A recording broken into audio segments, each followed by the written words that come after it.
As we continue our coverage on interreligious dialogue, we take a closer look at the Catholic Church and Israel. Welcome back to EWTN News In Depth. I'm Montse Alvarado. A book that dives into this subject is Contemporary Catholic Approaches to the People, Land, and State of Israel, which is a compilation of essays by leading Catholic theologians that reflect on the theological status of the land of Israel, soon to be released. The editors of this book, Faydra Shapiro, director of the Israel Center for Jewish-Christian Relations, and Gavin DaCosta, professor of Catholic Theology at the University of Bristol, joins us now to provide greater context into this subject. Thank you so much for joining us. Faydra, is there anti-Jewish sentiment in Catholic theological culture? What did that look like pre-Vatican II? How did it change?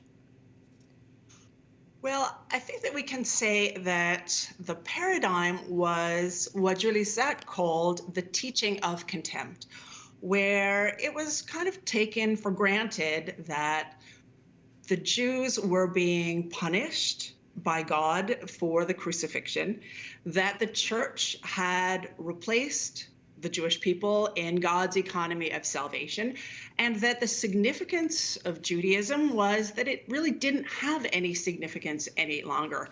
And that all kind of fit together quite neatly until the Shoah and the Holocaust and the devastating implications of those kinds of teachings really forced the church to look carefully into those ways of thinking. Vatican II brought about many changes, and in terms of Jewish-Christian relations, what we might call a Copernican revolution, where teachings that had been absolutely taken for granted before were really turned 180 degrees, where it was no longer taken for granted that the church had triumphed over Judaism. It was no longer taken for granted that the Jews were forever to blame for Jesus's death. But they were part of it. And this was really brought about looking more at scripture than at church tradition. That's right. And why is this critical then to the preservation and practice of both religious traditions together? Well, one of the most sort of exciting pieces, I think, that comes out of Nostra Aetate is the realization that there is something Jewish at the heart or at the root of the Catholic Church. Nostra Aetate says very clearly that when the church searches into its own mystery, its own deep identity, there is something that connects it to the Jewish people. And so for Catholics, seeking a deeper understanding of their own church, their own faith, their own roots, Judaism does have significance.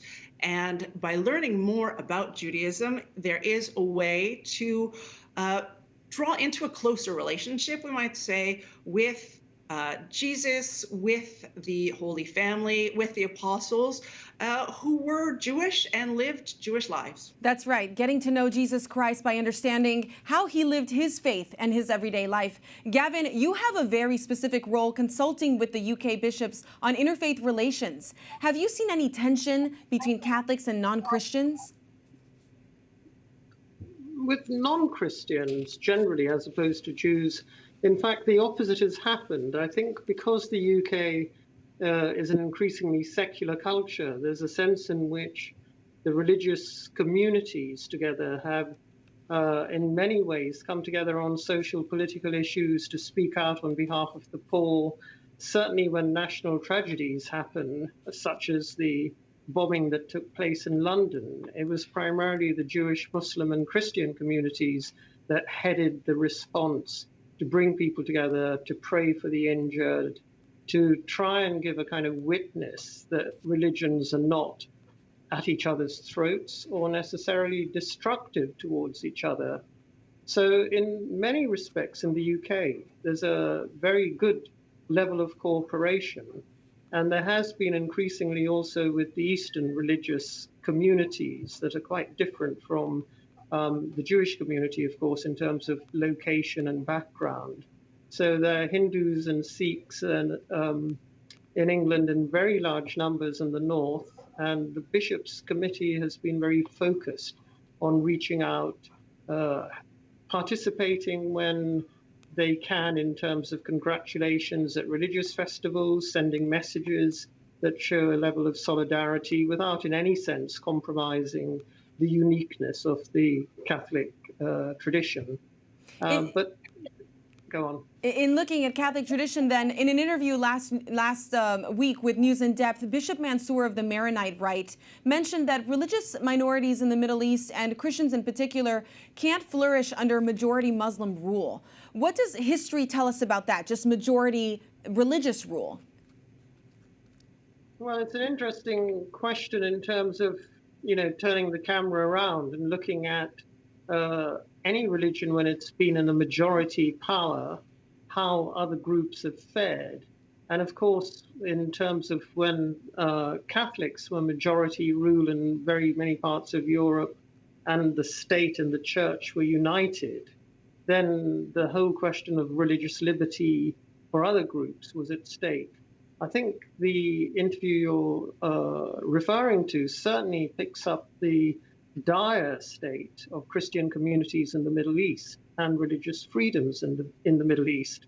So, moving out of the UK situation and looking at it more globally, the Catholic Church, pretty well since John Paul II, has been carefully orchestrating the whole concern for interreligious dialogue with interreligious freedom, and especially in certain Muslim countries where religious freedom of Christians to practice is really quite a difficult situation.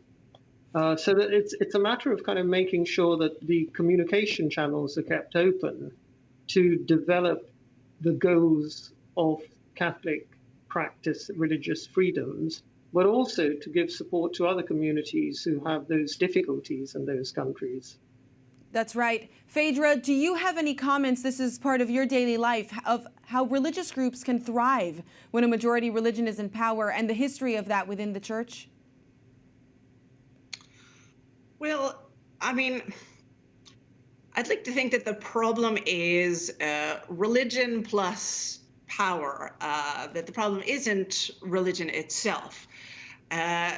Church power in history, as we know, has not been especially good news for the Jews and for other religious minorities.